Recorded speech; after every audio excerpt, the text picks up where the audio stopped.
Shalom Ibu Bapak sahabat Transup yang berbahagia yang dikasih oleh Tuhan Yesus.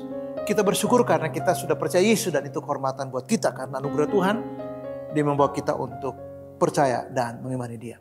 Hari ini kita bersyukur Tuhan memberi kita ruang untuk belajar tema penting. Tema saya adalah cara menghadapi anak yang suka melawan orang tua. Cara menghadapi anak yang suka melawan orang tua. Mari kita baca satu ayat dari Amsal 15 ayat 1. Firman Tuhan berbunyi, jawaban yang lemah lembut meredakan kegeraman, tapi perkataan yang pedas membangkitkan amarah. Nah, ayat ini bicara dua hal. Yang pertama, bahwa jawaban yang lembut, jawaban itu sikap juga. Itu meredakan kegeraman. Jadi kelembutan itu mengalahkan, meredakan, mengatasi kegeraman, kemarahan. Ya, tetapi ini kontrasnya. Perkataan yang pedas, ini sama dengan mengeritik, sikap yang tidak patut, menghina, merendahkan, membangkitkan marah. Nah, kalau anak kita melawan kepada kita sebagai orang tua, maka yang pertama ialah mari orang tua coba berani untuk mengoreksi dirinya. Nah, ini pertanyaannya adalah apakah kita berani? Apakah kita mau? Banyak orang tidak mau. Dia merasa bahwa yang salah itu anak. Padahal seharusnya dia pun berani berbesar hati untuk koreksi diri. Tidak banyak orang yang mau mengakui bahwa dia salah. Bahkan selalu membela diri. Dia punya defense mechanism yang selalu mengatakan bahwa bukan saya yang salah, dia yang salah. Bahkan beberapa orang suka bermain playing victim untuk mengatakan saya korban dari perbuatan orang lain. Padahal dalam konteks ini kita harus berani untuk mengecek. Kita harus berani membuka diri, mengoreksi diri kita sendiri. Apakah kita berjiwa besar untuk melakukan itu? Untuk melihat jangan-jangan bahwa penyebabnya, triggernya di kita. Jadi kita sebagai stimulan yang membuat seperti ayat ini bilang, ia membangkitkan marah. Hal-hal apa saja yang membuat anak-anak melawan? Mungkin kita adalah orang-orang yang kasar. Kategori orang yang kasar. Orang tua yang kasar. Atau mungkin kata-kata kita kasar. Sikap kita kasar. Sikap kita negatif. Selalu menyalahkan. Kalau bicara tidak pernah bijak, suka berbohong. Iya. Dan apakah di rumah selalu ada konflik suami dan istri? Kalau berantem seperti perang dunia pertama. Berantem aja terus. Istri memaki, suami memaki, kata-kata kebun binatang keluar. Apakah itu suasana rumah? Atau terjadi banyak sekali kekerasan, verbal, fisik, pemukulan. Apakah kita berjanji dan tidak tepati janji kita? Atau kita pernah menghina teman dari anak-anak kita sehingga mereka menjadi marah dan kecewa. Atau kita mungkin suka mabok, suka berjudi. Atau orang tua yang selalu memaksa kehendaknya pada anaknya. Atau suka merendahkan anaknya, istrinya, menghina. Nah, kita harus evaluasi diri untuk melihat. Jangan-jangan triggernya ada di kita. Alkitab katakan, tetapi perkataan yang pedas, sikap yang pedas, sikap yang tidak sepatutnya saya jelaskan tadi. Mungkin itu memicu sikap anak untuk berontak atau melawan. Karena ada yang tidak pas di hidup kita. Nah, untuk itu kita harus berani jujur dengan diri kita sendiri. Mudah sekali kita menyalahkan anak atau orang lain. Tetapi jarang kita berani untuk melihat diri kita dan mengatakan bahwa ya memang papa yang salah, memang mama yang salah, memang kami orang tua yang salah. Dan jarang sekali apalagi masyarakat timur. Karena punya keyakinan yang salah bahwa kalau kita mengaku salah, anak-anak tidak lagi menghormati kita. Justru sebaliknya, kalau kita berani mengakui kita kesalahan kita berani mengakui kekurangan kita, justru orang tua akan dihargai oleh anak-anak. Hal yang kedua, coba kita cek apakah memang masalahnya ada dalam diri anak. Ya, tapi kita cek juga apakah kita berkomunikasi dengan baik. Nah, ada anak-anak yang memang minder karena situasi dia. Nah, mampukah orang tua mendorong dia untuk belajar untuk punya harga diri yang baik? Kasih kepada anak bahwa kamu berharga di mata Tuhan. Kamu sudah selamatkan dalam Yesus karena kamu percaya pada Yesus. Papa mama sangat mengasihi kamu. Kamu berharga di mata Tuhan. Juga disayangi oleh papa dan mama. Ya, kalau dia minder dan mendapat tekanan dari kata-kata kita yang tidak pas, makin minderlah anak itu. Kalau anak itu sifatnya introvert dan makin kita tekan, makin tidak bicara dia. Kalau dia ada masalah serius dan kita mengabaikan dan mengatakan, udahlah. Masalah segitu aja kok kamu lebay banget sih. Udahlah jadi orang jangan begitu amat. Papa paling gak suka anak-anak yang suka drama queen seperti ini. Kamu harus belajar dong untuk berbesar hati. Para anak itu ingin sekali bicara. Anak itu ingin ceritakan masalahnya. Ingin mendapat dukungan, pertolongan, jalan keluar. Tapi yang ada malah kata-kata menghina. Udahlah, capek kamu lihat papa pulang kerja. Kamu sudah mengeluh. Maksudnya apa sih? Kamu gak ingin papa itu sehat. Mau papa cepat mati. Orang tua baru pulang bukannya apa kayak udah mengeluh, udah cerita panjang lebar. Harus ngerti dong kondisi papa kira-kira gitu. Jadi bagaimana anak kamu terbuka? Ya, pagi-pagi anak bilang, Pak, aku mau bicara sebentar. Kamu lihat jam ini berapa? Papa jangan sampai papa telat loh. Ini udah telat. Salah lagi. Gitu. Datang tamu, Pak. Ada tamu. Kamu kenapa sih? Harus tahu waktunya dong. Ya ampun. Waktu bilang malam papanya mau tidur. Waktu buat pulang kerja salah. Waktu ada tamu salah. Waktu pagi-pagi salah karena takut terlambat. Jadi semua salah. Nah kalau itu sikap orang tua. Ya bagaimana anak itu mau tertolong atau lihat jalan keluar. Karena kita sendiri sudah bersikap seperti itu. Ya. Atau ada beberapa anak yang kalau main game itu sampai pagi. Nah orang tua harus tertibkan itu. Harus kasih tahu itu. Ada satu anak yang masuk di rumah sakit jiwa karena orang tuanya pergi. Ya kira-kira 2 minggu. Anaknya itu gak mau dengar pembantu main game. Ya sampai gak makan. Sampai gak tidur. Waktu orang tua datang anaknya udah blank. Gak nyambung. Bicara udah bengong. Ya seperti orang yang gak tahu apa-apa lagi. Karena dia gak tidur. Main game terus. Nah otak kita kan gak bisa dipakai terus. Itu sebabnya Tuhan mendesain kita untuk ada waktu buat tidur. Istirahat. Otak kita istirahat. Tapi kalau gak pernah istirahat lama-lama hang. Nah ini seperti hang. Untuk cepat tertolong. 6 bulan atau 8 bulan saya lupa. Setelah ditangani oleh tim di sana, anak itu dinyatakan sembuh. Tetapi ini sangat berisiko. Ya anak-anak barangkali kecewa, terluka dari orang tua. Nah ini harus dicari akarnya. Kalau itu masalah pada orang tua, maka orang tua yang berubah dan bertobat.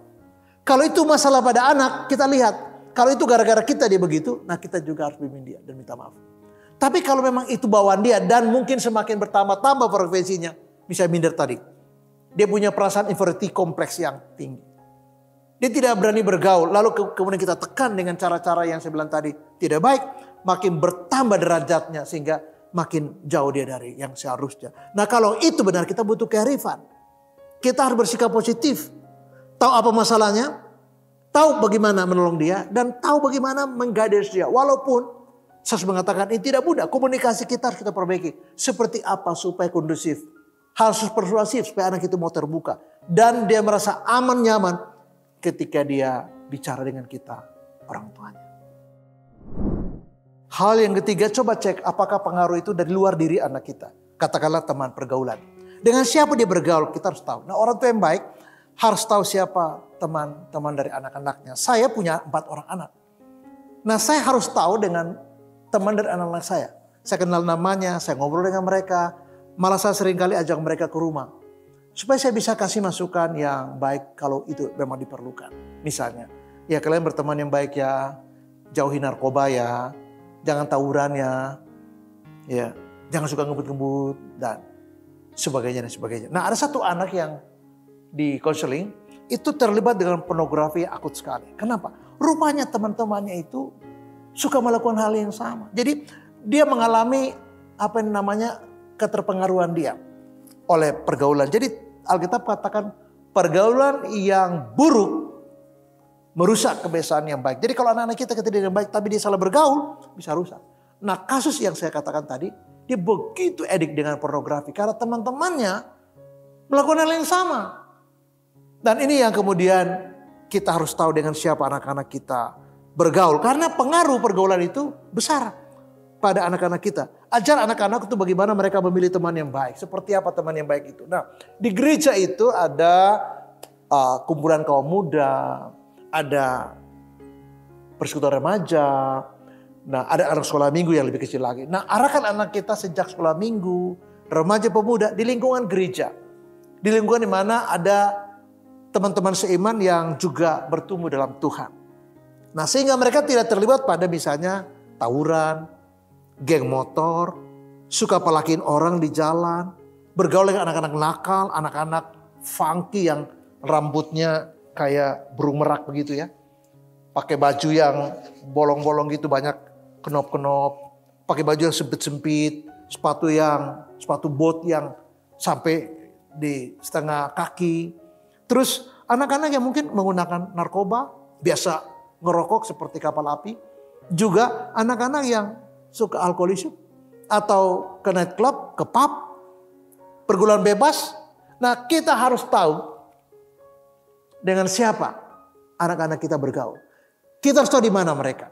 Seperti apa lingkungan pergaulan mereka. Sebab jangan-jangan anak-anak kita menjadi suka melawan karena terkontaminasi dengan sikap anak-anak yang menjadi temannya dalam pergaulan sehari-hari. Nah, kita sebagai orang tua harus bijak untuk hal itu. Sehingga bisa menggiring mereka.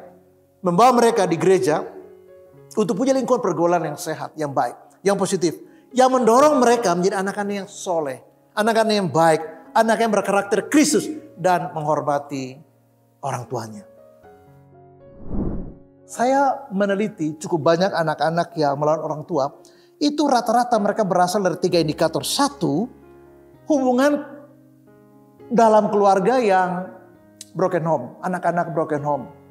Yang orang tuanya ya tidak ada, nggak tahu kemana. Yang kedua, karena implikasi dari orang tua yang divorce. Jadi anak-anak terlantar, terbengkalai, dan mungkin mengalami banyak kepahitan. Dan yang ketiga, anak-anak yang berasal dari keluarga yang tidak rohani. Nah, jadi yang keempat saya ingin mengatakan bahwa ada kala mesbah dalam keluarga. Ada sebuah mesbah di mana Yesus menjadi pusat dalam keluarga itu. Ini menolong. Ini sangat menolong dan menjadi jawaban buat mengatasi anak-anak yang seperti. Biasanya anak-anak seperti ini sudah lama terbiarkan. Tidak disentuh aspek spiritualnya.